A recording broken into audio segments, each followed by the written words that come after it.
How many more times will Tom Brady call it a career, boys? That's what you have to start with. Yes. We already talked about it. Yes. I'm already done. He's How coming many back more times, boys? one more time. One more One time. more He's gonna- time? Third gonna time's come- the charm? He's gonna get out of retirement for one day to sign with the Patriots for one more day. No. He's going to sign with the The Alouettes. Montreal Alouettes, baby. He's got a personal tie with the city of Montreal. He was drafted by the Montreal Expos. And listen, he said it. I have a special place in my heart for the city of Montreal. Let's make it happen. He's going to go to the CFL. I don't know who the commissioner is. I don't even know who owns the Montreal Alouettes. All I know is going to give Danny Machocha a phone call. He'll be, yo, Danny, give me a contract, bro. And you're going to see. There's that one-day contract, Anthony. You're going to buy season tickets to the Montreal Hold Alouettes. on. Does he stick to his word, though, with the retweets? Do you think he sticks to his word? You guys know he signed on to Fox Sports for 10 years, $375 million. Did he sign, or I know No, that I don't was think. offered No, to him? I think there's the rumor he got offered that. I don't think he signed it yet. Okay. He got Okay. offered a contract for Fox. He hasn't accepted it yet, from what I read. Now, to answer your question, how many times he's gonna do this? I think he's gonna unretire for one day. Oh my God, you're being no. serious. You're not kidding. No, Robert Kraft today they interviewed. So this is where I feel like this is the end for Brady, and I still feel like the last one was just a publicity stunt, just for media talk. Okay. Because the moment he retired this time, the Patriots came out. They did a video for him, and then Robert Kraft came out and speak. Even Bill Belichick had a message for him, and Robert Kraft said, "I will do everything in my power to get Brady back for one day contract just to retire as a Patriot." That didn't happen the last time. It happened this time. So I think it's over for Brady in the NFL. It's done. So I'm sure Mr. Palmieri there is really, really happy. I said my piece with it. But I think one more day to retire as a Patriot. I really hope that happens. We'll see. Now, as for the Alouettes, for him to tweet that, I think he will keep his word. Like, there's always meaning behind something. I joke around, but wasn't there an interview he said that he wouldn't mind, or he would actually consider looking into playing in the CFL if somehow, some way his time in the NFL is done? Like, he was being serious. I remember. No, we had this conversation in our group chat about this. Yes, him coming to the CFL months ago. Yeah, but now after seeing the Alouettes bet of getting to 12,000 retweets, he'll come. It's from their official page, unless if somebody photoshopped the shit out of that thing and made it look great. Like, no, I think it's legit. I mean, I think so. I think it'd be great. I think it'd be nice to sick. see him. They're about a third of the way there, but how will it work if he signed that Fox deal and they make 12,000 retweets? No. If he signs that Fox deal, forget it. But he's gonna go back. I don't get it. Then why would you make that deal? I don't know. Anyways, I don't understand. I say, look, he's a single man. He's gonna come to Montreal with some of the most beautiful women. He'll live with Joey Palmieri. And then when it's time, like, or the reverse is, he'll come out of retirement when it's time for him to end another relationship. Ooh, is that low blow? Anyways, folks, thanks for tuning in to a brand new episode of the Curfew Boys. There might have been some confusion within our episode delivery system. We had to edit a very old episode due to, I don't know if it was due to copyright reasons or some bullshit like that. The funny thing is, it starts with Anthony announcing Tom Brady's retirement. Oh shit, it's true. I didn't put that together. Oh fuck! So I'm sure everybody's freaking out. So everybody is like, somebody's like, Tom Brady like already retired. Like, what are you talking? Somebody sent us a message. I don't know, and I had to explain there was a fuck up with the with the platform we use to deliver episodes. So this was an old one when Carey Price first spoke after he was placed on not just on LTIR, but when he went into What a the players. Players Dude, assistant. dude, like somehow the fucking podcast stars were aligned for this shit. Like this is it's just to add unreal. some context to our listeners, which I couldn't didn't believe fucking know that it started with I didn't think of the whole Brady thing. Wow, what a coincidence. So basically, we got an email due to copyright issues. We had to edit the intro of one of our old episodes because we had a song playing that wasn't copyrighted. Anyways, all this to say, Sammy had to edit the beginning. So he had to cut the whole beginning of the intro to find a good spot to start the introduction. I couldn't believe it. The start of the introduction of this episode was Brady's retirement. Now, Coming from you. coming from me, exactly. So when you republish on Anchor the episode, it didn't. It went all the way to the top of our list. So for all our listeners out there, Exactly. It was released as a new episode, which wasn't the case at all. so everybody listening to this episode, brand new. I promise you all, this is legit. This is officially brand new. But what are the coincidences? Dude, I died of laughter. I couldn't believe it. I couldn't We should have played the lottery. We probably would have won something, but no, we promise you all it's legit. And I promise you all it's starting just on time. There's no fuck up in terms of the editing department. They're all fired from our last episode. Thank God. Get rid of all of them. It's Sammy here with Joey, Chris, and Anthony. Boys, how you doing, man? Good. Better that Brady's gone. Oh, fuck. That's my one joke. I'm good. You know what? I would find a way. Yeah, go Sam. Yeah, I think you're gonna say exactly what I'm about to say. No, actually, no. We have to find a way to. No, you finish your sentence. It means different. We have to find a way to show sometimes show our audience the chats we have in our private group chat. It's because you two, Joey and Atty, went at it yesterday. You know what? One of my pet peeves, and Joey did it yesterday, but I just let it go. Is that little thumbs up at the end of when you read a Bible and then you get a thumbs up out of it? I want to literally strangle the person who does that. I know him too well. And then and I did what I hate also is just I liked it. I liked his thumbs up with another thumbs up. I can't stand when it's done to me, but whatever. Anyways, all this to say, that's funny. We look back now and we laugh, but it's all love. It's all love. I just love busting Joy's balls with Brady and everything. I know deep down he agrees with me, but it doesn't matter. It's our thing. Him and I have. Okay. What about this one?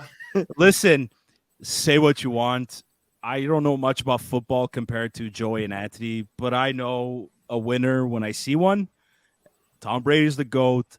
There's no debate. It's over. He's up there with Wayne Gretzky, with Michael Jordan, with Tiger. With Tiger. Yeah, I was thinking more team sports, but yeah, sure, Tiger. You can put Tiger in there. Oh, Mario Lemieux, Sam. I love Mario. I really do. But it's so different the way we compare the greatest of all times in all these sports. Like hockey, it's okay. It's just doesn't matter how many championships you win. It's if you have the most points, you're considered the GOAT. Whereas like NFL and NBA, it's your reputation and legacy is based on how many championships you win. So to think again, us two knowing a lot less with regard to football than Joey and Anthony, to think that this guy went to 10 Super Bowls and won 70% of them. Yeah, like that's eyes closed, not knowing about the sport. And this, it's not only winning the championship. I know Joy's burning inside, but it's not winning the championship also. It's just, we're supposed to be talking about hockey. It's a hockey. We're gonna get there. We're gonna get there. Don't worry. It's not only the winning of the championship. It's also what he managed to do as an individual quarterback. Like all the records he broke is just one guy. And all that aside, put Tom Brady aside for a second, but I was listening to 690 on the way home tonight. And it was this guy, I forgot the guy who was talking, but it was like he was solo, and it was like about a 30-minute just solo conversation to himself about Tom Brady and the world of sports and when it comes to character over talent. This guy was exactly everything I said in the past. Like I know you guys agree with you need talent in a hockey team, you need talent this to win championships, whatever, but it's not only talent. You can have all the talent in the world, it means shit. Okay, you need to have the heart and the determination after that to get your to make your like. There's not many people out there. Needs to be you need to have obsession.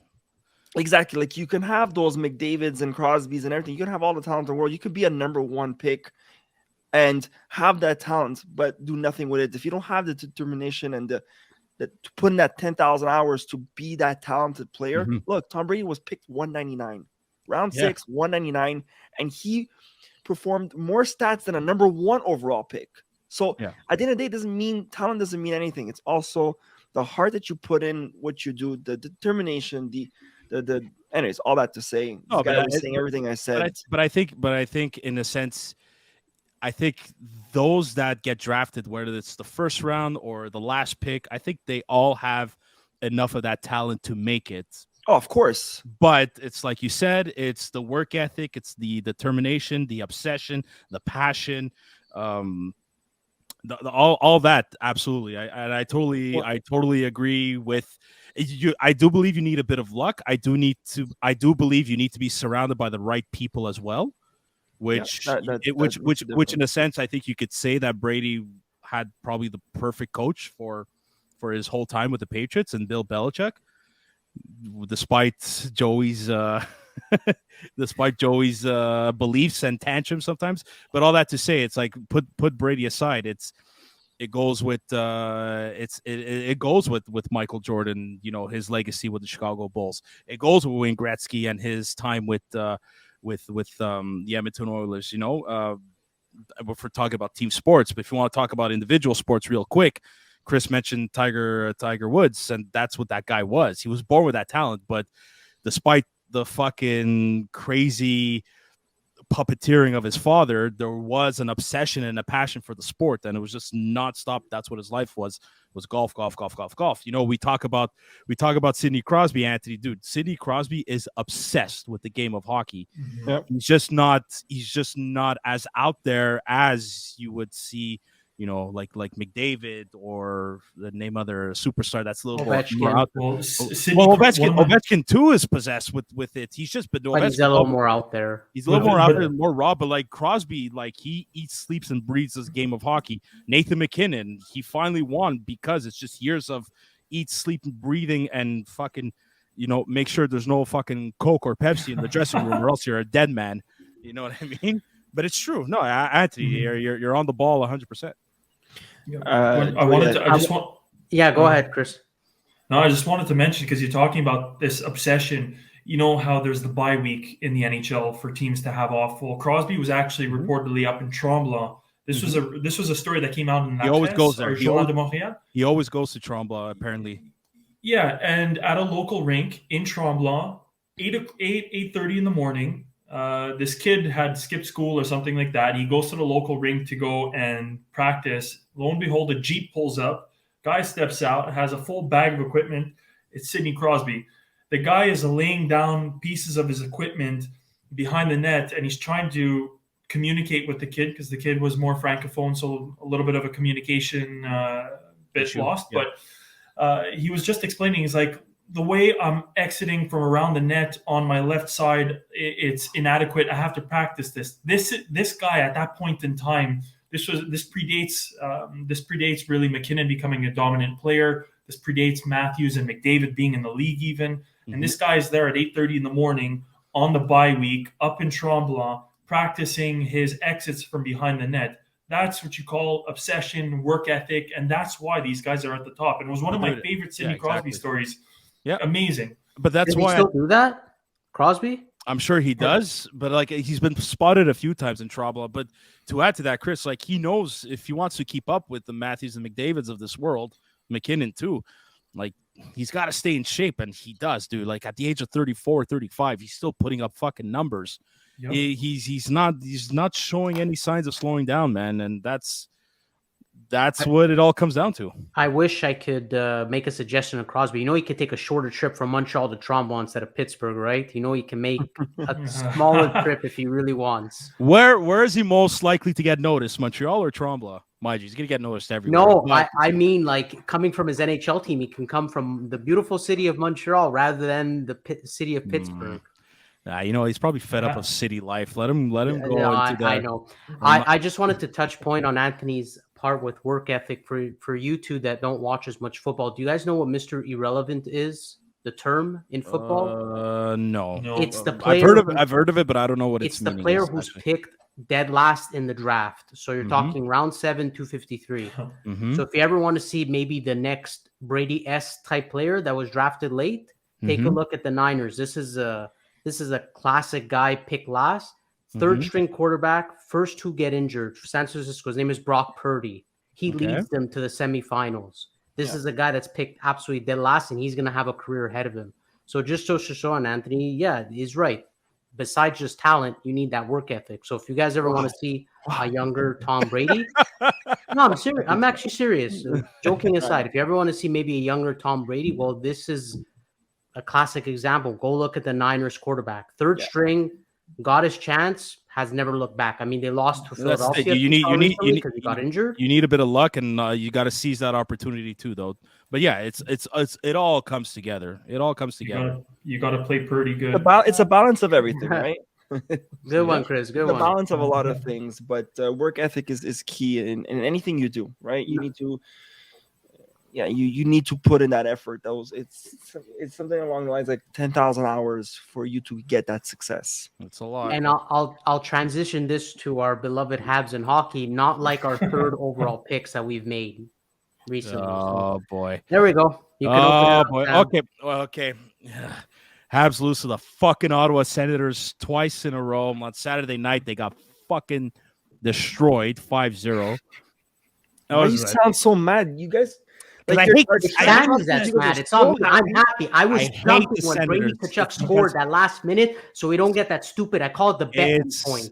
It's because the fucking it's not. It's who they lost to, and it's not so much who they lost to, but it's what follows afterwards.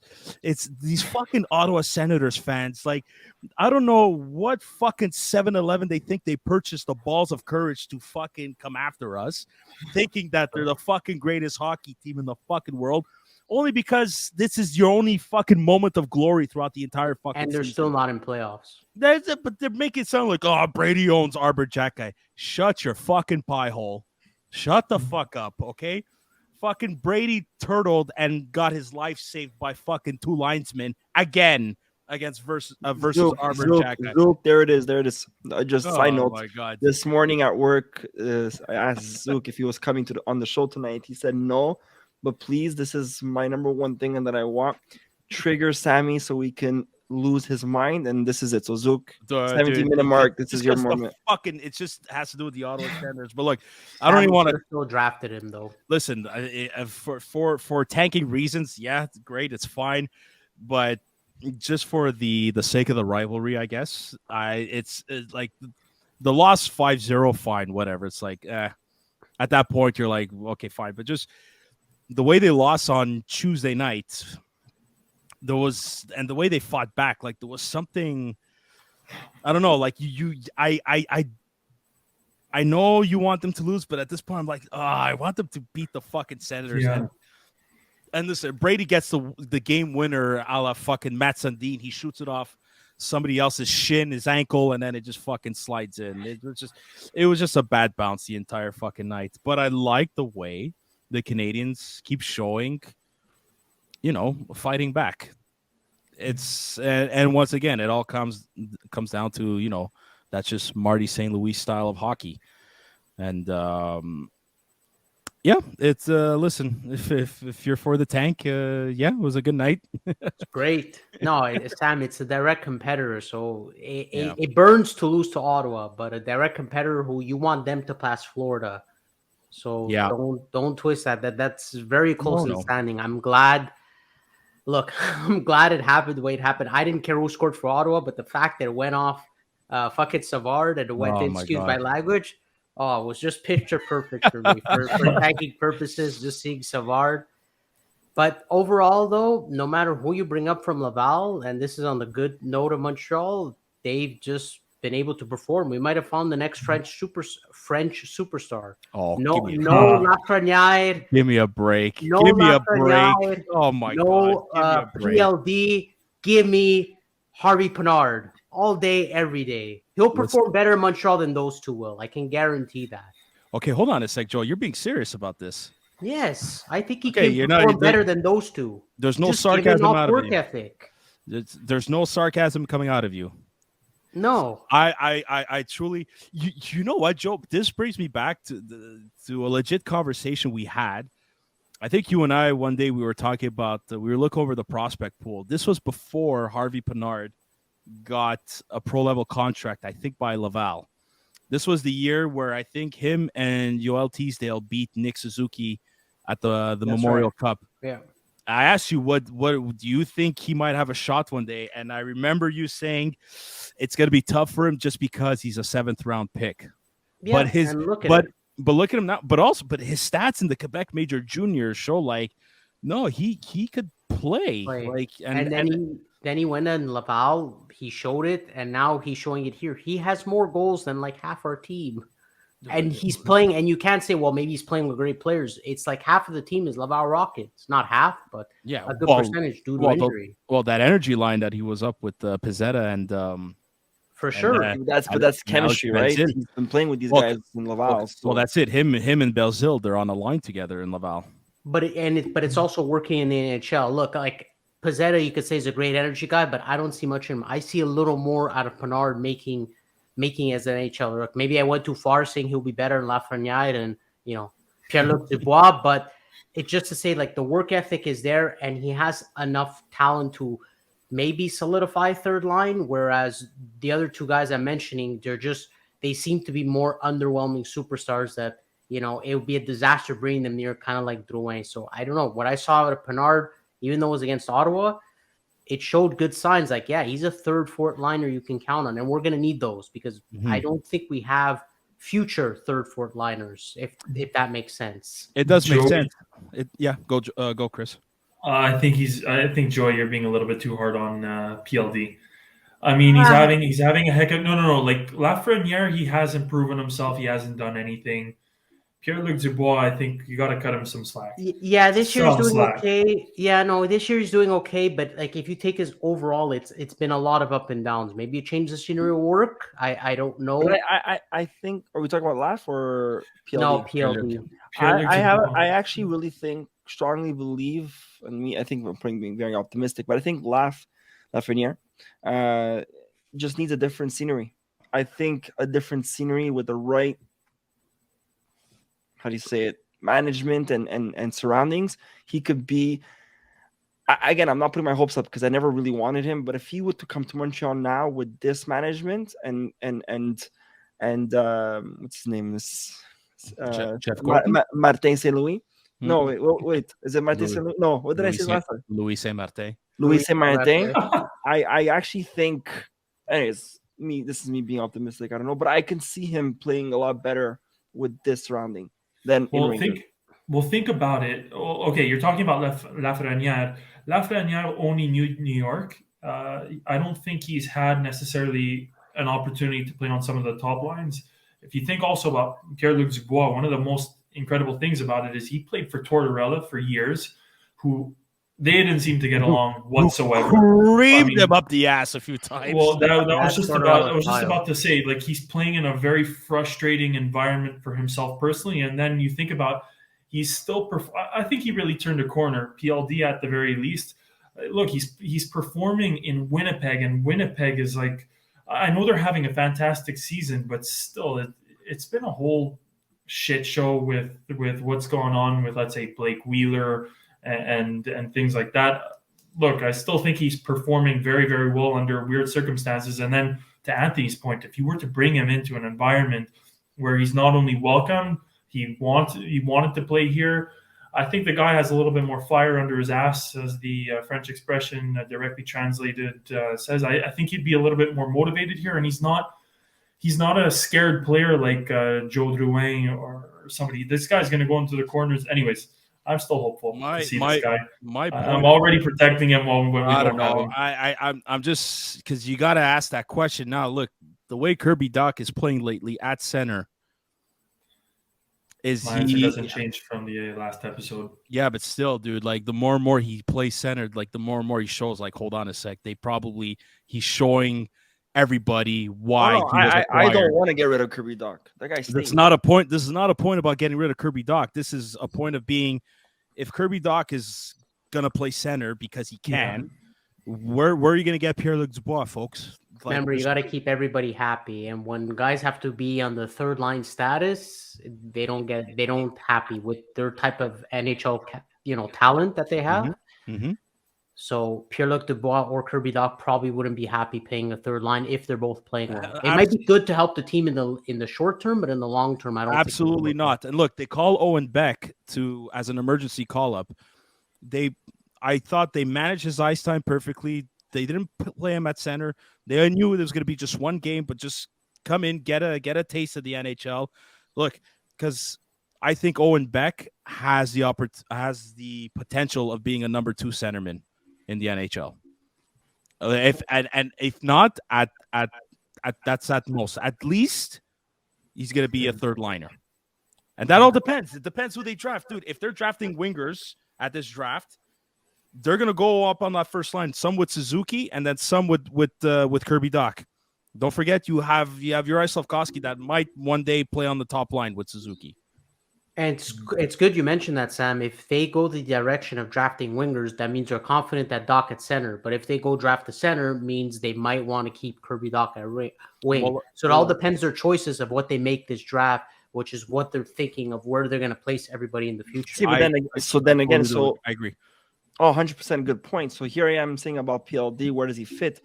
Now, what happens if we're number 1 overall and there's the Bedard? Yes, hands down, eyes closed, you get Bedard. He can also play wings. Bedard, I'm convinced Bedard is not going to play center in the NHL. I forgot that he's a winger too. So he would. Okay, so Kirby Dach could stay with Bedard in the lineup. But PLD also too can shift over to the left side on the left wing easily.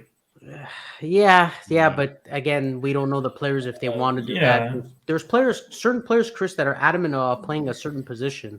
So we don't know how it is. I don't know. Just with Dubois, he's a very outspoken character. So I feel like if something goes wrong with him in Montreal, like something's gonna blow up, and Montreal media, they're gonna be all over it. I don't know. He's doing well. In the month of January, Kirby Dach's faceoff stats went from 30-something% to 48.5%.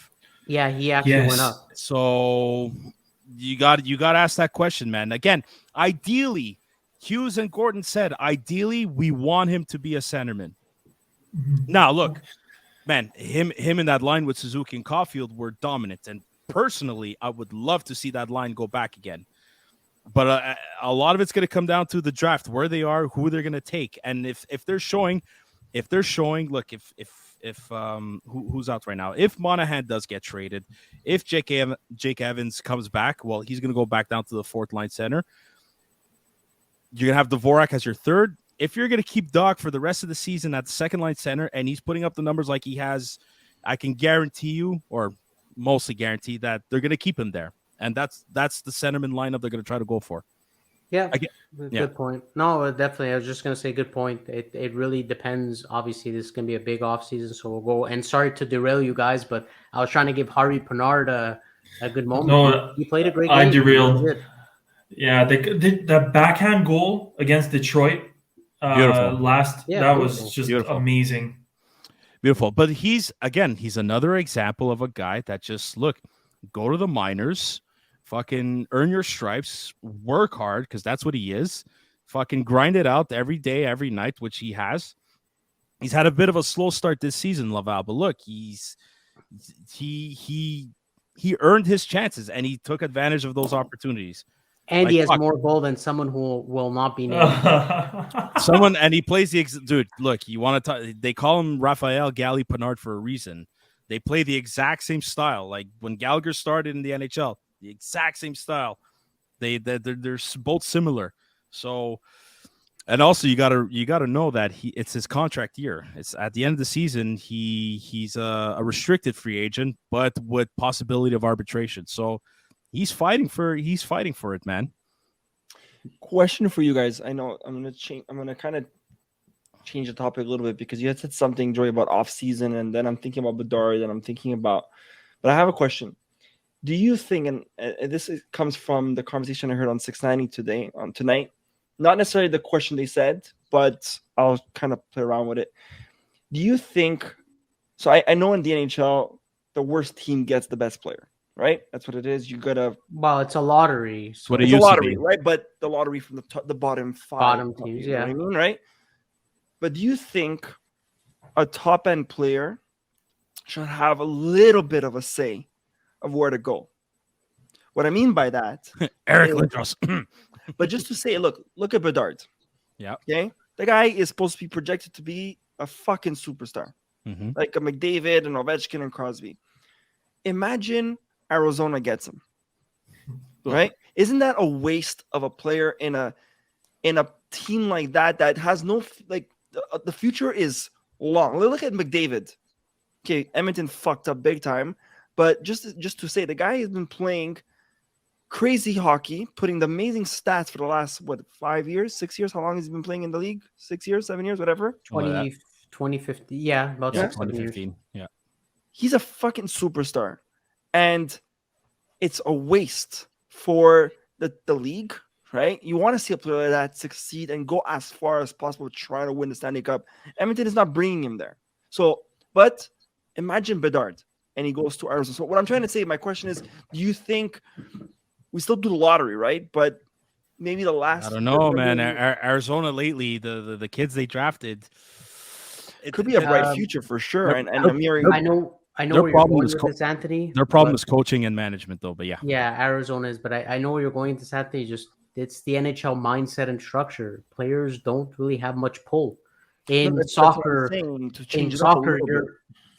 you're a good player. You don't want to stay with a team. You can request a transfer and they'll make it happen. You have more pull. Same with the NFL. There's a lot of change, but in hockey, when do you see a Sidney Crosby, a McDavid, an Ovechkin, a Malkin? When do you see these guys move? Never. No, you don't. Free agency is boring. Trade deadline it's for the players that hits that amazing, but they're hitting like 29, 30. So you're not sure if you're going to get their peak or you're getting where they're starting their downfall.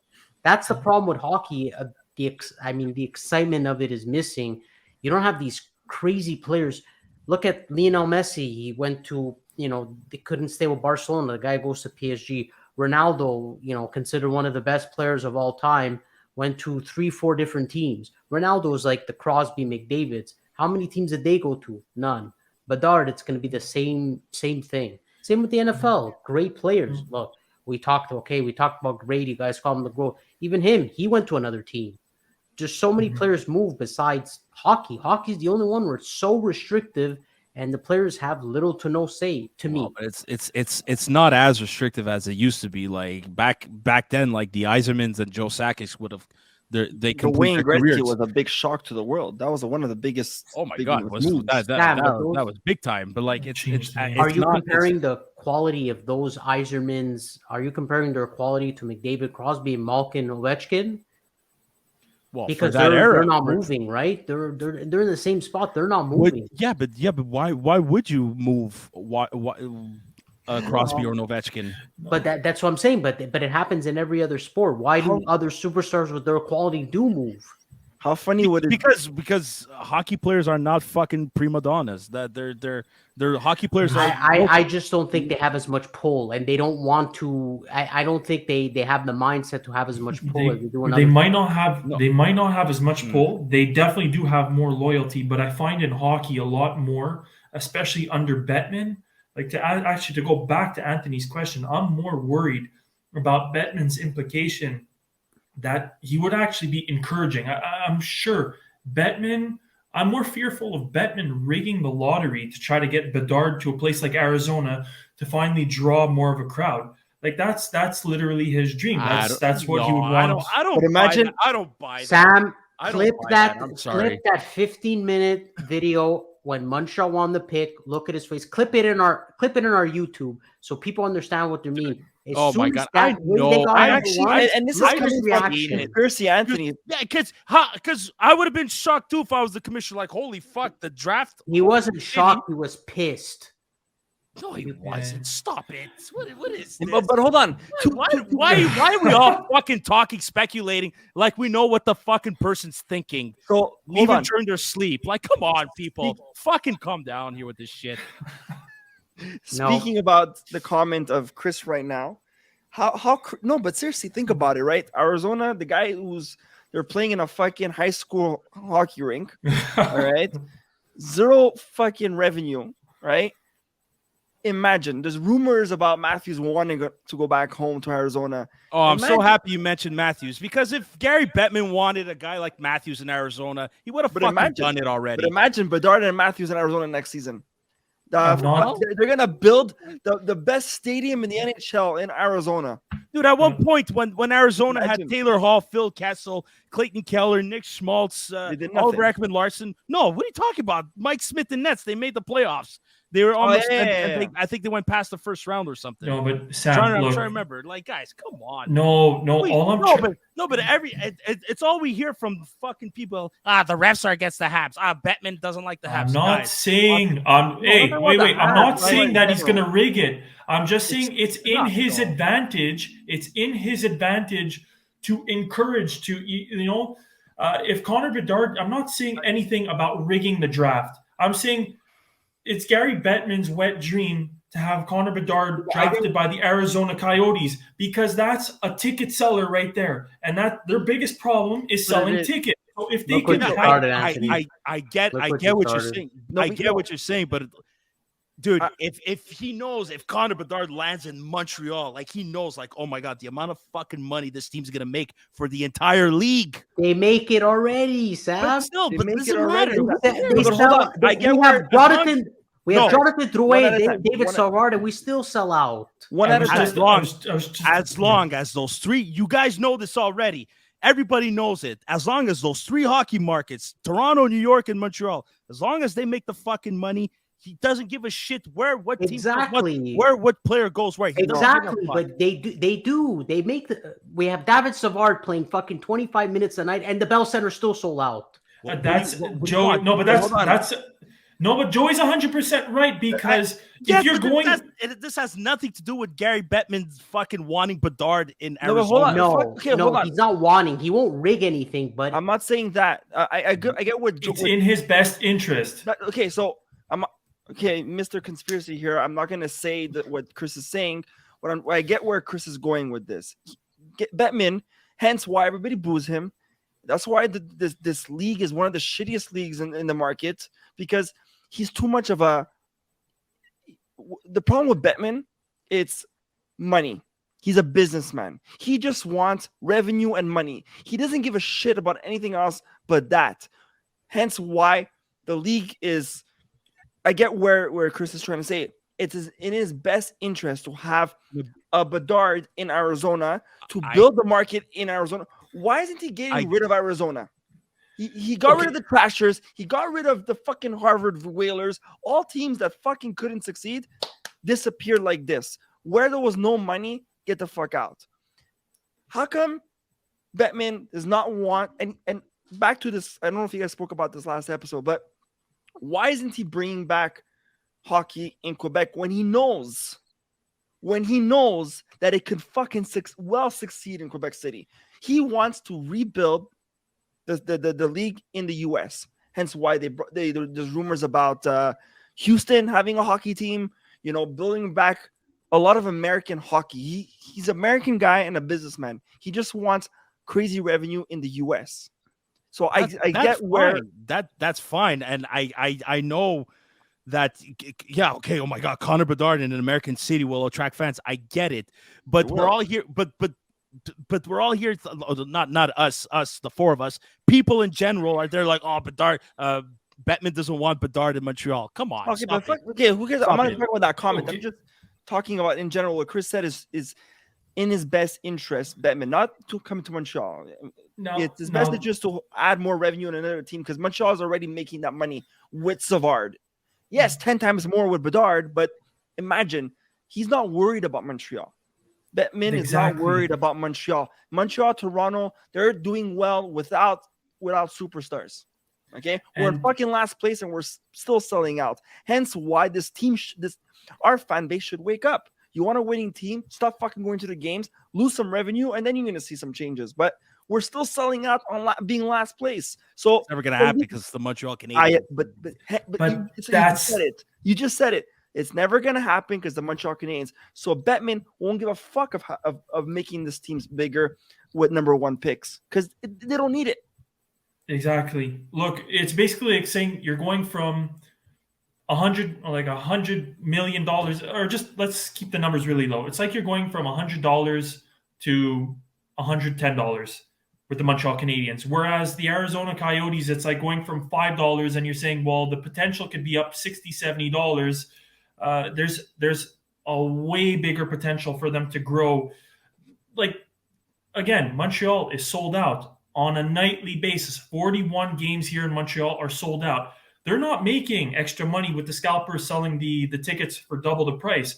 But if you have an empty stadium, that is lost money. There is no lost money here in Montreal. There is no lost money in Toronto, New York, Boston, all the other markets. No, but hold on a sec. No, I don't think there is lost money because of those 3 big markets that are making money for that team anyways. Yes, but you'll only make more if that team makes more. I get that part. Yes, I understand that. But there's at that point, you don't lose. You're not winning either. And I get what you guys are saying. But the business mindset that Bettman has is... I get it. And again, it comes down to me always hearing that Bettman hates Montreal. Bettman doesn't want a superstar in Montreal. Bettman doesn't want... It's not Montreal. Bettman just hates all Canadian shit. If he can bring the NHL to all American sport, he'll fucking do it in a second. Listen. I think he has a preference to the U.S., yes. It's preference. Okay, cool. All their best players are Canadian. Oh, 100%. Yeah, but he doesn't care about where they come from. He cares about the markets more than the players. I'm just saying. Sammy, we've had this discussion before. Why don't we just go with this one point alone? If Gary Bettman wanted it to be fair between all the Canadian teams and the American teams, right then and there, you have a fucking tax difference. There you go. He would give some tax alleviation to players who wanted to come and sign for the same price over here in Montreal, rather than paying 50% taxes, go down to fucking go down to Texas. That's our government's problem. No, that's not our government because they could have individual salary caps based on every single state and province individually and say, okay, let's centralize it. Let's say Pittsburgh, Pennsylvania is the neutral ground. It's like $85 million. Okay, well, what's the equivalent of $85 million, the take-home value of your salary after taxes? What would you need to make in Montreal? Well, okay, these guys have an additional $15 million that they could put on the cap. Chris, you want to know who gets screwed over the most in taxes when it comes to Montreal? A Quebecer. Okay? Not the American and not the Canadian, that wherever his yes. No. Yes, they're dude. all getting paid. No, dude, if an American player, if his address, his initial address is in whatever state that has little to no fucking taxes, he's going to get taxed that state. He's not going to get the full-on Quebec tax. He lives in Montreal now. He's a Montreal. If they're living in here, if his permanent residence is not in Quebec, he will not get charged Quebec taxes. Yeah, but you get taxed where you get taxed. I listen. I read this thing. I can't remember for life. I'm not sure. Actually, it's not. It's not because I'll find this article for you and I'll send it to you. It's the Quebecer. It's the Quebecer that gets taxed the most. No, if you live in Montreal, you're getting taxed equally, the whole team.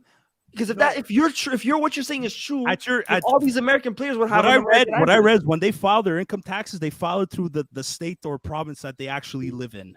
But all of them. Well, they're living here. No, they're living. That's not their permanent residency, though. Not all of them have a permanent residence in Montreal.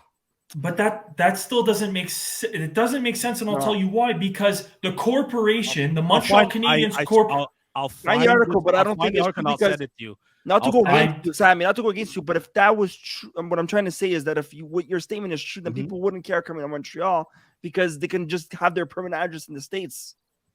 Some of them do, though. But the biggest thing, Sammy, a lot of them at the end of the offseason, where do they go back home to? The moment you live in Montreal, if you get paid from the U.S., you still have to tax it. You're probably getting paid X amount of dollars American, but you have to tax it here in Montreal. I know. But there are two different things. You have Quebec taxes, like your property taxes, your school taxes, everything, the cost of living. So you're right. That's 50% of it. But your income taxes, It's coming from the Montreal Canadiens organization, which is located here in Quebec, I read Canada, that they have to pay those taxes on their income. So listen, what I'm trying to say is, and I read that they could do a thing where they could file their income taxes whatever state they're from if they're if they have a good accountant. But listen, yeah, but then I'm not saying you guys are wrong. Well, fuck. Well, what do you think? These people are money. Of course they can. I'm not saying you guys are wrong, but I read this article. I had the discussion with a colleague, and he said it. Yes, it's true. The guy that gets screwed over the most when it comes to taxes all across the globe is the Quebecer that plays in Montreal. I'm smiling because I find this funny how we got into a debate about who's getting paid what and what taxes. But even if look, they why did they do the exercise when Radulov signed in Dallas? Because Bergevin's a fucking idiot. That's why. They did the financial exercise to say Montreal would have had to pay another 1.5 million to cover the losses in his taxes that he was going to pay on his income. And the reason why these guys can't jump through hoops, even though they have the most money, is because it's public knowledge. If they go to the government and they say, no, I'm making 6.5 million when they're really making 10, they say bullshit. Your money, your income is public knowledge.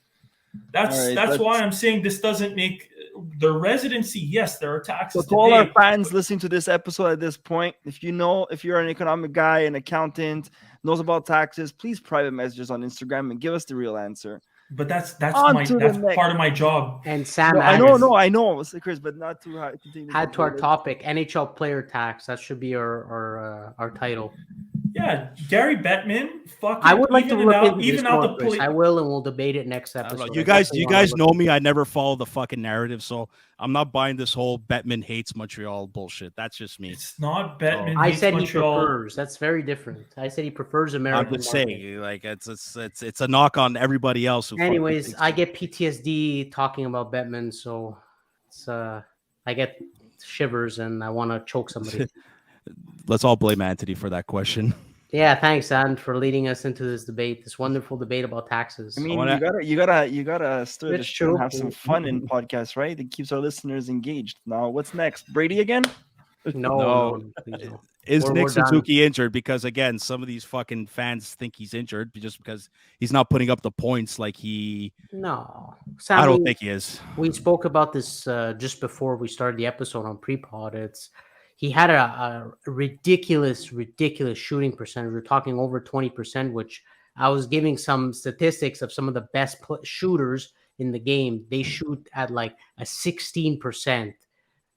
This is like, it's just, he was having a really hot form in the first couple months, but it's normal to slow down. And also, he doesn't have Caulfield, who is his trigger man, and a quarter of the lineup is Laval Rockets. I mean, you're only as good as your team is. Like, we talk about McDavid, how good he is, how good he makes the team, but in the end, the team always stumbles because it can't always be on McDavid. Well, same with Suzuki, can't always be on him. People have sort of maybe figured him out a little. It's normal, and they pay attention more to Suzuki because he's Montreal's best player. So that's why you see Doc sort of performing. I think they're kind of overlooking Doc and focusing, I'm talking about the oppositions, and focusing a lot on Suzuki. I just don't think the support is there. And obviously, I mentioned the shooting percentage. It's just coming a little more down to normal. So it's just normal this is happening. I don't believe he's injured. I don't think he's injured either. I just think, not that he's lacking confidence, but I think he's just overthinking his game. Yeah, it's very like he's always looking for the perfect pass, and that one play against Ottawa where he fed that pass to Harvey-Pinard, I was yelling at the TV for him to shoot because he was in front of the net. He was in front of the goalie alone practically, and like obviously the pass to Pinard was perfect, but. No, I just think he just needs to, and it's not that he's not shooting. It's just I just think he's always looking for that perfect pass. But sometimes you shouldn't. That's not how hockey is. You're not always going to get the perfect play. Look at Brady Tkachuk. Look at his game winner. He just took a shot on net. There was literally nothing there. There was no screen, nothing, and he scored. It deflected off Savard. I mean, Suzuki maybe could start doing that. Start looking at the broken plays. Suzuki, just a message to him. if you overthink of trying to always make the perfect pretty play, well, that's not gonna make you successful in hockey. Like a lot of these garbage broken plays happen very often. So if there's a chance there, like you said, Sam, just take it. We saw where Brady Tkachuk, and maybe that's a good example. It's one of the worst goals I've seen in a while as a game winner. Just take your opportunity, shoot. Don't always look to make the best player. Just look to make the right play. Yeah, I think for Suzuki, number one, he lost his spot on the power play. And when I say spot, I'm saying the area that he was playing in, the area that he potted so many goals this season alone. Especially with Caulfield being out, he's kind of floating around that spot, and I don't think it's favorable for him to be shooting from there. And the other thing too, I think Sammy just said it. He's hanging onto the puck a little bit longer than he was doing before. He would get a nice pass off the stick very quickly. The play would keep moving. It wouldn't slow down enough that he would get caught up with it and lose possession. So I think, like Sammy said, he's just overthinking it, taking too much time, and then getting caught. So, don't overthink it. Simple play. Go back to the basics, and he'll get back on track. Yeah, I don't know where this narrative is coming from, Sam, that he's injured because he's not playing as well. It's because he only had what, one goal in the month of January. I mean, does everyone not know Montreal by now how bad they are in like late December and January? Does everyone not know the December 23rd curse? And then after that, we used to always discuss this. I used to go to bars and clubs with Anthony. We would always go to I swear, we would always go to a Christmas party, and we'd be talking about the Montreal curse. They would play either Carolina, Dallas, one of those teams. They're like, yeah, they're losing tonight. Not even point of checking the score. We would go out having fun. Like, do we even check the score? Like, no, it's the December 23rd curse and onwards. After that day and January, Montreal always horrible. We always know this, whether they have a good year or bad year. So I didn't expect it to be any different this time around. I really didn't. So it's normal. So if the team's not going to perform, you'll have one or two guys perform. But if the guy's been performing for 2.5 months, at a certain point, he's going to slow down. He's not a Crosby.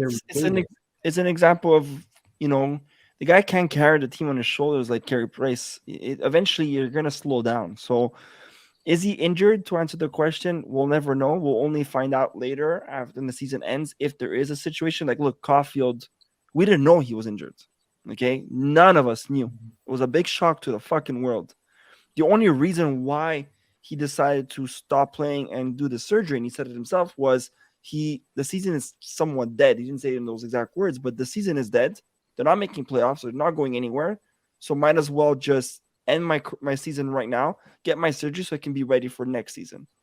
So maybe Suzuki is injured, quote unquote, and has an injury that he can play for the rest of the season. Or maybe he's just, like I said, slowing down because he can't do everything by himself. Like, to all the fans thinking that he's slowing down because of injury or he sucks or whatever they want to say, guys, the season is dead. The guy carried the team on his shoulders for 51 games. He's not a fucking god that can play 82 games the same way. No, but he is heading to the All-Star this weekend in Florida. So then, if he's at the All-Star game, he's not injured because they wouldn't risk an All-Star weekend if he was injured. So to answer all your questions, guys, he's not injured. But if you were to fake, you guys knew that, right? If you were to miss the All-Star weekend, I don't know if it's because you have a minor injury or whatever, but if you were to not participate, you get suspended for the next game when you come back. That's what happened to Ovechkin. That's what I don't think he'd risk that either. That's what happened to Price also. Price, that's right. So but he's it's his second All-Star game in 2 years in a row. I'm going to be 100% honest with you. I'm not as excited as I used to be about the All-Stars weekend anymore. I used to love it. I remember so far one of my favorites was the 2003 All-Star game when Danny Heatley won MVP. When he scored like a beautiful toe dry goal against Patrick Roy. Like Jeremy Roenick was telling, hey kid, like relax out there. It was like the early 2000s, like for me, even the late 90s, the All-Star games were awesome. East versus West. That was the original fucking All-Star games, East versus West, or sometimes North America versus the world in 2003. That's what it was also. That was pretty cool, but East versus West. But it was cool. The North, like, I'm okay with the North America versus the world. That was fun, but the East versus West from like the 90s, 93, 94, 95, like with that the skill was competitions, yeah, and with the skill- skill competitions they had the day before was great. But now I don't know, they're trying too much to make it like so. they're trying to make it entertaining for the kids now. Now it's for the kids. You know what? Thanks for mentioning that, because I'm hating this voting system now.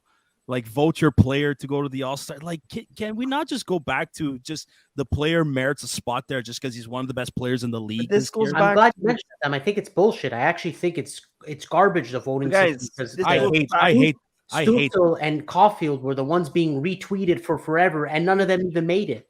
Exactly. But like, and I understand. And then Habs fans got mad because Pasternak and Matthews made it. You're like, how's it's like goes back. Matthews and Pasternak deserve Of to be in course the they do. fucking They All-Star do deserve to be there, but why the fuck have the voting? Why the I fuck hate have the the voting voting. system in place? I hate the voting system. I'm just saying, like, I don't even think you can't be mad that Exactly. Matthews and Pasternak are there. They're one of the best players in the world. Mhm, absolutely. But I hate this fucking voting system because, dude, fucking, I won't beat around the bush. Like, the Curfew Boys Twitter, we participated into this holy fucking vote for Caulfield thing. It got us hundreds and hundreds of retweets. It was cool and all, but I think this is stupid. Like, fucking, like the time when John Scott made the All-Star game, it was a fucking Dumb. joke. Yeah, It was a fucking joke. Like, it's like, but again, he took a negative thing, like, because he knows, like, I shouldn't fucking be here, but he made it out of a positive thing. He made a joke out of it. The whole fucking thing was a joke. I hate this voting thing. Go, Anthony. Sorry. This goes back. No. This goes back to the earlier conversation about Bettman and in this league of entertainment and revenue. This is what it is now. Back then, they didn't care about that. They cared about talent and what's on the ice. And hockey back then was the grinding, the let's fucking play with our hearts out and win, right? That's why hockey back then was so much fun to watch. And there was passion, there was love. Now it's a gimmick. And I think the 3-on-3 overtimes, the shootout, this is all for the young but I like the 3-on-3 shootout. I find it entertaining. You watch beautiful hockey. Yes, in that sense. To see 3-on-3 hockey where talent comes out, yes, but it's still, again, entertainment. It's all gimmick right now. It's to make kids happy. And this whole All-Star weekend now, back then it was who's the best player in every team, East versus West, who's a better fucking division, East or West. Let's have fun. No, but do you remember why the All-Star games were close to an actual game? What were they fighting for back then? Wasn't it the Stanley Cup final? Wouldn't they get home advantage? There you go. And other leagues do that. Baseball does it. Yes, not football because it's a neutral ground, but baseball definitely does it. And they should have some sort of reward for it at the end. And that's where guys were fucking playing. Like, there weren't that much body checks. There wasn't center ice hitting. Obviously, you're not gonna fucking go out and hurt a guy at an All-Star game. But guys were actually like not only let's put on a show. It's like, no, let's try to fucking win this thing because it could be to our advantage one day. Right. And the way it was in the past, like you mentioned, Sam, about Danny Heatley, there's so many good moments from the past. Can you tell me any great moments from the past few years? No. I certainly can. No, I don't even watch it anymore. It's not even. I used to love the skill competition. Okay? Yeah, skill competition back then was so like I wasn't too crazy about the game because it was like 17-8, like whatever. It was fun to watch, but it wasn't as entertaining like the skill competition. Skill competition, you had the best players on the ice. Who was the fastest skater? Who was the fucking hardest shot? Shootout was fun in the All-Star game competition because we didn't see that every fucking night, right? So I used to love the shootout because you want to see like the top goalies and the deeks. Now you see shootout every fucking day. Is it? No, but they changed the shootout now. It's like what moves can you pull off? It's and the goal thing. Like when Carey Price did it, like he remember when he turned his back and he was looking at the glass to see if he could stop the shooter. Like that's when it was starting to be like, okay, this is funny for now. This is fun, but they kept doing that afterwards. Like, I don't know. Gary Bettman. But that's what it is. And you know what? If you talk to a child right now, a young kid, they're excited for this weekend because That's what it's making it tailored more. to. It's very very catered. Like last year in Vegas when they had Suzuki was out with I forgot who, but he was trying to they were on the fucking fountain there in front of which hotel in Vegas, and they were trying to saucer like the little green pucks into the small nets, but on these different water platforms. Yeah. Like, Yeah. I don't know. Like, did you see what he's doing this year? I don't even. One thing I don't follow is He's in All-Star game. the pitch and puck participant. What the hell is that? Okay, so along with Clayton Keller, Johnny Gaudreau, pretty cool. Jason Robertson, who I fucking love, awesome hockey player. Okay, here are the rules. So there's 4 NHL players will compete on a par 4 island green using a combination of hockey and golf shots. Nice. We're getting into golf. Winners that's Leafs. That's Leafs territory right there. Winners determined by the player with the lowest score. The situations: if at the completion of the event there is a tie for the least number of shots, the longest drive will determine the winner. Nah, not for me. I will be skipping. Like, what that. are we doing here? Like, It's what a are we gimmick. doing? It's literally It's a gimmick. It's a gimmick, Sam. They're just trying to be creative to make it fun for kids, and it's not working. Give me back the moments. I'm glad, and I'm shocked no one brought this up. Give me back the moments. 1997. No, Ray Bork? Owen Nolan. The Points breakaway. to Dominic Hasek. Hasek and fucking scores. Give me those fucking moments. Apparently, Owen Nolan was Excuse my like an language. arrogant piece of shit. Apparently, Give me those moments where Weber was the hardest shot. Like, yeah, but they're still gonna do that. At least I hope they're still gonna have the Well, they fastest still do skater, the that. hardest slap shot, the target practice. it's not the same anymore. It's Well, I just have to- was the Montreal All-Star game in 2009 the last time that it was East versus West, or was it 2009, 2010? 2010? Yeah. Before they brought the divisions. I don't know Okay. what year they brought into the divisions, which was I want to say I'll find out. 2012. I think It was a little 2011, after that 2012. All-Star, Chris. It wasn't right at it. It was a little after. But like I know I was disappointed. Like I have to say, shame on us fans. Like people voted in Mike Komisarek to the 2008-2009 All-Star game. Like that's what are you doing, Mike Komisarek, really? But I have to say though, even that one, you remember Tim Thomas is like fighting to go back in net because he wanted to win it. Like again, I know it already started to slow down. You started to have these goal fests because the goalies weren't doing their job or anything like that. But there was still a sense of, a tiny bit of urgency in their game and a tiny bit of pride that they wanted to, compete. Right. There's something for it. Because I It's still think at that time they were fighting for home ice advantage. right. Stanley When Cup did that Finals. finish? I don't remember exactly, but I remember it used to be a thing. No, Look, it if I were to definitely go was. back in time, if I were to go, well, actually, if I was Gary right now, or Gary Bettman, where I would decide, I would bring back this, and I'm sure everybody, like old school generation fans, more than this new generation, we would bring back even the East versus West standings. This fucking Yes. that I'm done with the division rivalry. East stuff. versus West. That's Horrible. it. That's all. 1 versus 8, 2 versus 7, 3 in the playoffs. That's what it is. That's where you bring good hockey back. And what I would also bring back is, and I know Sam, you might not agree because you like the 3-on-3 overtimes, but I would bring back the overtimes where if you lose in overtime, you're not getting a fucking point. No, I Don't think get you. me- don't No, get me started hold on on, this. hold on a sec. Okay, it's a good debate that we could have here. Look at the World Juniors point system. If you won a game in regulation, you get 3. If you win in overtime shootout, you get 2. If you lose in overtime shootout, you get 1. If you lose in regulation, you get 0.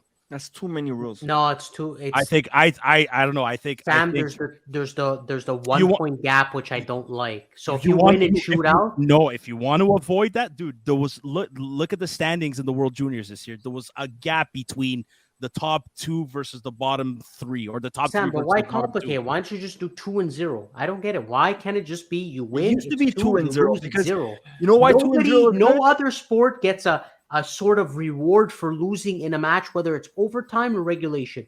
NFL Football, does not get a fucking point in NFL, overtime. NBA, Any soccer league in the freaking world, because I don't know. Nobody gets another point. I Only think the it's- NHL because they want to keep it close. Because you're doing overtime. You're doing time and a half. Look, But Joey, I think NFL, it's you're nothing if But you hold lose. on. You guys know, just imagine, and this is where it comes down to the passion and the love, right? You said it before, Sammy. East versus West back then, they were playing for something. They were playing for home ice advantage. Okay, imagine playing a whole 82 game season, and you're playing for those 2 points, because now there's some teams that make it. They play for overtime just to get that point. They don't give a shit about the 3-on-3 to get to the shootout because, hey, guess what? I don't fully buy that. A lot of them, Imagine a lot of teams and coaches, yes, they'll use a strategy. Fuck, okay, there's no way we can grab the lead from this team right now because they have the momentum. Fucking shut it down, play defensively. We're gonna go in overtime and hope that we can, just a turnover 3-on-3 that we can win the game. I do agree that there is that strategy being used, but then I doubt there's players out there. The ones that do think like that, they probably don't even get the ice time in overtime. But you lose that little bit of the momentum if you are not playing for something. Imagine going overtime and you have no choice but to win to get those 2 points, because if you don't, you're getting nothing out of this, and that can affect your standings going forward. I get what you're saying. For me, as long as they don't bring that fucking rule into the playoffs, for me it doesn't really change my life. If you're 3-on-3, as long as they keep 3, or even okay, well, playoffs. no, win overtime. We're going to shootout. No. That's I don't think there should be shootout to begin with. I don't think there should be shootout. I really think you want to make it entertaining. I'll accept 3-on-3, but someone's going to score eventually. So keep 3-on-3 till there's a winner. Really, I think, or you make it like a 10-minute 3-on-3. But even with that, guys, it goes back to, it makes everything so condensed. If you look at the standings now, teams are so close to each other, but this is what the league wants because they always want their team to be in it, whether they win or lose. That's the part I hate. And even with the standings, the way it is now, I'm getting fed up of seeing the same freaking teams play each other. Do you know Tampa and Toronto right now are most likely going to play each other again in the playoffs? But that's because of this whole division thing. Yeah. I hate it. I don't want to see Tampa Toronto again. I want to see like a freaking Pittsburgh Boston, like something different. Totally agree. The division rivalries they mess up. The only thing, and this could play in the Canadians' advantage, is that in 5 to 9 years, like we talk about, that the Canadians are going to contend. I think teams like Toronto, Tampa Bay, maybe even Boston, they're going to be shit. So we're going to be up there. You want to bring back entertainment? You want to bring entertainment in? This is way off lead. I know this is never going to happen, but hey, think about it. You want to bring back entertainment? You fucking do 1 versus 16, 2 versus 15, East versus West mixed. And you know what? What East versus West mix. Yeah, the playoffs. They just want it for traveling purposes. That's the travel, yeah. But imagine the Stanley Cup Finals could be 2 East teams or 2 West teams. At the end of the day, it's who's a stronger division, East versus West. I don't know. If they could structure it with traveling, maybe you'll play a bit more teams around you. Then okay, do the 1-16. That will make it fun. But at worst case, do the 1 versus 8. 2-7, 3-6, 4-5. Yeah, I mean, this is getting too repetitive.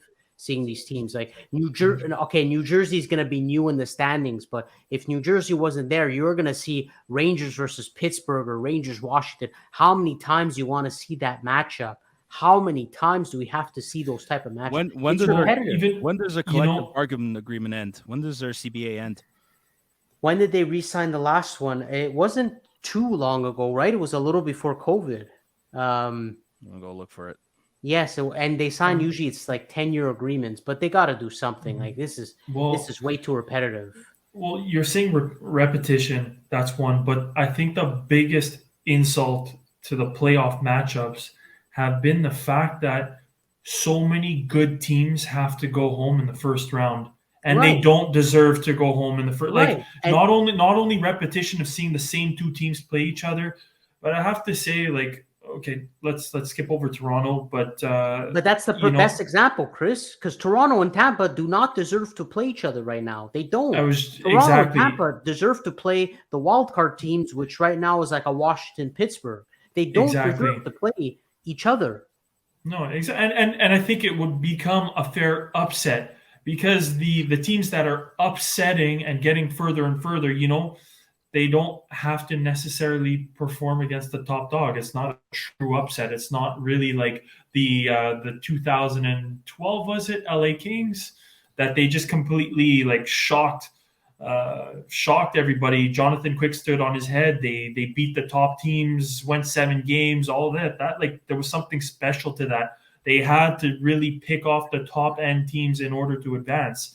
And yeah, I think it's just a crime that some of these teams have to go home in the first round. Right, exactly. So I mean, I don't know. They wanted to make it where the rivals would play each other more, but the more you play each other, the less entertaining it'd be. Like, I would be so much more high playing a Montreal Boston, Montreal Toronto, playing every few years. But if you're starting to play every second year, you're playing them in the playoffs. I won't even say every year. Every second year, you're seeing that rivalry in the playoffs. See, like right now, let's say it was 1 versus 8. It'd be cool. You would see Boston versus Pittsburgh, Carolina versus Washington, Toronto versus Rangers. No, that's what it is now. No, Toronto would play Tampa. Toronto would play Tampa. Boston. No, I'm saying if it was 1 versus 8 at right now, the playoffs would end right now. Start right now. Yeah. And it was the old method. Yeah. It'd be Boston, Washington, Carolina, Rangers, Toronto. Oh shit! It's Boston, Pittsburgh. It would be Boston. It would be Boston, Pittsburgh. Boston, Pittsburgh, Washington, Carolina, Toronto, Rangers, Jersey, Tampa. Right now, Toronto is not the case, and Toronto Rangers. What did you say? Toronto Rangers. Rangers. Sorry, I skipped. And Devils, Tampa. When was the last time you seen a Devils Tampa Bay matchup? When would you ever see that? So the only thing that kind of aligns, whether if you remove the divisions, is that Boston does play the bottom team, and then Carolina does play the second bottom team. That's the only thing that stays. It's the two remaining teams in the division that are always facing each other. Yeah, but Sam, when you get to the next round, if you're in one side of the bracket, you continue. You don't get a reseed. So that's true too. Yeah, I know. So if Boston were to get eliminated, let's say by Pittsburgh, let's just say that happens, and Carolina wins, they should be playing Carolina. But I don't think that's the case. They'll go in the bracket of maybe the Atlantic side rather than the Metropolitan, and they'll play the winner of Tampa Bay, Toronto. I'm really trying to remember. Like it happened with Florida last year. So Tampa and Toronto played each other. Yeah. Tampa won. They ended up going to play Florida because Florida was number 1 and it was in the Metropolitan Division. If it was the standings of 1 versus 8 and you reseed, Florida would have not played Tampa Bay because I don't think they were the worst team that made it to the second round in terms of seeding wise. So that plays a big part, and you always see the same teams playing each other. Is that because Florida has a 0 state tax? No. But no, it's just I sent you guys the link, so read it over. I saw, Anthony, what you wrote. I saw something else. And again, it comes we all know the fucking tax system. And at the end of the day, anybody in Montreal gets fucked, no matter, even if you're. Anyways, way to stay positive, Anthony. What, bro? That's not talking about Montreal taxes. It's like, sorry, I don't know why I said bro. Besides 50% tax here. Okay, remove the taxing percentages real quick. Besides the state of Florida, what other states in America do players want to go to? Well, they want to go to California, obviously. California they have high taxes. They have the highest tax state. New Jersey, and New York has the lowest taxes as well. I think state taxes. New Jersey has 8.92. Yeah. Well, they might even want to play. Like, honestly, a lot of people, even in the United States, you're seeing a common trend. People are going to the state of Texas. It's booming. It's becoming the new California. Businesses are setting up there. It's really picking up. That's just another place that's really fun. I'm telling you, Dallas is winning I think Dallas is winning the cup this year. I don't know why. I got them going all the way. Good. It's a team I actually like. But anyways, we'll do predictions when we get to it. The 1999 Dallas Stars is one of my favorite teams ever assembled. Okay, enough talking about math and numbers and taxes for one. What an fucking episode! night. Wow, my head. Lost. Like I said, I don't know if this is the article. I was having that talk with my colleague, and him too. He said he was reading something how it's the Quebecer that gets screwed over. The Quebecer. I'm sure you're right. I'm sure there's a big truth to that. Like Quebecers for sure. I just don't know how it works with the US. I don't know either, because we also need to remember that federal tax in Canada and federal tax in the States is too different. Yeah, is like trying to figure out how to make my girlfriend happy. Like it's very difficult to figure out. Okay. Well, to our listeners out there, if you know anything about this, please message us so we can correct ourselves and Correct ourselves. We all went to all Mac, so we don't really know this stuff. Whoa! Speak for yourselves. All right, you'd fit right in. Actually, if you came to LMAC, you would have fit right in. Yeah, they were our rival school for soccer. We actually beat them to go to the provincials. And then one of the other years they beat us to go to provincials. We fucking hated each other. We really hated. We're from what school did you go to? Pierrefonds Comprehensive. Okay. It was West Island, and fuck man, there were some good rivalries. It was you guys had some really good soccer players. Yeah, we were like we were the grinding team, whereas there were a bunch of like really high skilled Italian players playing for LMAC. It was always like a brutal battle every single time. The three of us were not amongst them. So nope. Oh well. Badminton and tennis for me. Badminton, that was so. I was on the team. Yeah, I know. I remember that. Yeah, okay. Good hand-eye coordination. All right, to any accountants out there, please reach out to us and fucking help us out here. Actually, Sam, before you end it off, I actually want fans to comment. What do you guys think about the East versus West? I really want them. YouTube. Whatever, if you want to. I'm definitely gonna use stuff. I'm gonna try my best to find like what Auntie said, the East versus West, to try to promote this episode because yeah, like I hate the fact that I have to admit that I hate where the NHL All-Star game has gone to, but yeah, Sam, put it somewhere. I love the game of hockey so much that like it's a bit of a. Right. No, but you can. We all love the game. We all love the game of hockey here. We all do. We all. No, but I'm embarrassed though. Like that. That's my point, and this has been saying for so long. You know, like we come from an old school generation. We were brought up in an era where everything was great. You know, movies and life, and there was no this fucking sensitive bullshit and. Everybody gets a medal type. Like we grew up in a good generation. So we saw what was good back then. Now we're in a generation where we need to make everybody happy. We need to make everything entertaining for the children. And that's why we're getting so angry. And Sammy, you're saying you're embarrassed. And that's why I'm losing the love of this sport. Not because I don't like hockey anymore. I love hockey. I grew up with hockey. I was a fucking I'm still a diehard, but I was more of a diehard back then than now. It's just because so much shit is changing. Yeah, we have to. And it's changing for the fucking worse. It's not changing for the better. It's changing for the worse. I'm watching hockey, and it's just not fun anymore. It's not fun anymore. I'd rather watch the Laval Rockets than the Montreal Canadiens. We should buy tickets and go to a game. I'm especially down, but if certain prospects show up to the Laval Rockets before the end of the season, we should go. But Sam, you just said it. You know, you want to watch prospects because they're playing for something. The NHL now, they're not playing for anything anymore. Some are, some aren't. The majority of it, there's nothing to play for because then you're still getting that fucking medal. Anyways, whatever. Yeah, Sam, it's really depressing when I go watch Florida games and they go to overtime and I don't even want to see who scores the winner, just knowing Florida got a loser. Oh, the way they came back against Boston. Yeah. But even beside that, you know, Sam, I was watching a game when they tied it. I shut it off because Florida just getting a point bothered me and I didn't want to watch it. So just like the whole structure of it bothers me. Joe, if they would have gone in overtime back at the old system and they didn't score, they get a point for tying. Like, no, but they still go to overtime, so there's still a chance you get nothing. There's overtime before you end the tie. Joey's saying if they had the system where you only get points if you win. Yeah, that's what they want. But if you make the system of one tie, that's correct me if I'm wrong. But when they went into when they used to have the tie, yes, if you lost, you're right. They didn't have the point because yes. If you tie, it's 1-1. But at least you go to overtime before that happens. If they tie, that's fine. But nobody wants ties anymore. And I agree with it. Everyone wants a winner in the game. That I agree with. 100% of things that are changing that are right in any sport, they want a winner. The only sport where a tie still happens, it's soccer, and you can't really do overtimes in soccer after playing 90 minutes. And in football, if there's an ends at a tie, no one gets a fucking point. It just becomes a by tie. standing You know percentage, so, which hurts so everybody. Joe, create a jersey that represents no more points in overtime, and you wear that in warm up. And anyways, Sam, you win, it's 2. You lose, it's 0. It's not complicated. You have East teams, you have West teams. Not complicated.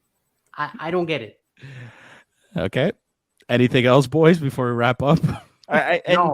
They brought this whole point system back just to finalize this. But again, something that Bretman does. They brought it for entertainment, right? Because all these 1.2 points makes the standings very close where there's a fight at the end of the year, right? If the old system, there was always these gaps, right? You can play till mid-season and you're guaranteed a playoff spot and a good chance there's no way of coming back up because no one was getting that extra point. So in a way, the 1 point is there just to keep it entertaining till the end. Because if you remember old school hockey, but you make it a battle. I mean, but you could make it a battle, and it could be entertaining. But there was a lot of gaps back then. Like 8th place and 10th place was a gap of like, if you go back and look at the old standings, like a 20-point gap to the point where people just stopped playing towards the end because. But could it be? Playoffs. Fuck, I'm gonna ask. I'm gonna extend this fucking talk now. We should tax ourselves for going over whatever limit we have. But could that also? But bringing in these point system, maybe it avoids teams tanking on purpose. Very true. No, but but that's a good point. That's if a good you're point. gonna tank, you're gonna lose more likely than not. You're gonna lose in regulation. It's more implicated to keep teams closer than it is for preventing the tank. Yes, but I'm almost sure of it. Sam, it can't be 21, which is Florida, is 54. You said 21 and it said 21 on the fucking clock. Wow. Cool. 12, which is Edmonton, is 60. We're taxing you 21% gap in the league. I'm not talking about which division, whatever. There's a 6-point gap between 12th place and 21st place. There's a 6-point gap. That is, I'm not saying it's nothing, but it's very achievable to overcome it. There's only 6 points. That is ridiculous. Dude. But look, what a beautiful story the St. Louis Blues did. Fucking last in January and they won the cup. What does that have to do with overtime points? I'm pretty sure that's I'm sure that helped there. Remove all the overtime points. Remove that's all how the they got overtime there. points. Either not gotten there. It was either. All right, let's wrap it up. This math is. Yeah, it makes me think of Batman, I'm done. It makes me think of Miss Panthic. Let's go. I just want to say one last thing. This is my piece between Sammy and I. We lived a particular experience in these past few days. I just want to say, if Brady Tkachuk had the balls to face off against Arbor Jacki, he would have been leaving in a body bag. You hear me? If this kid would have had the balls, he's sending out a message to Senators fans.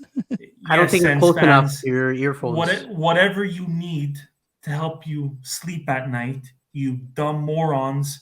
I don't know if you're blind, if you're suffering from extreme cognitive dissonance, if having other teams' fans occupying more than 50% of your arena night in, night out is affecting your brain and what you're seeing on the ice. But if Brady Tkachuk would have dropped his gloves, you would have lost. And brutally, you morons. So go fuck yourselves. Good night. Yeah, I think he flossed his fucking earphone wires with that speech. Fuck you, Sens fans. Anyways, all right. Yeah, I got nothing left in the tank, boys. So I think we're going to call it a night. More mathematical debates available on Facebook, Instagram, YouTube, and Twitter. Thanks for tuning in to this fucking derailment of an episode. But it was fun nonetheless. Joey, Anthony, and Chris, thanks for doing this. Have a good night. Until next time. Bye.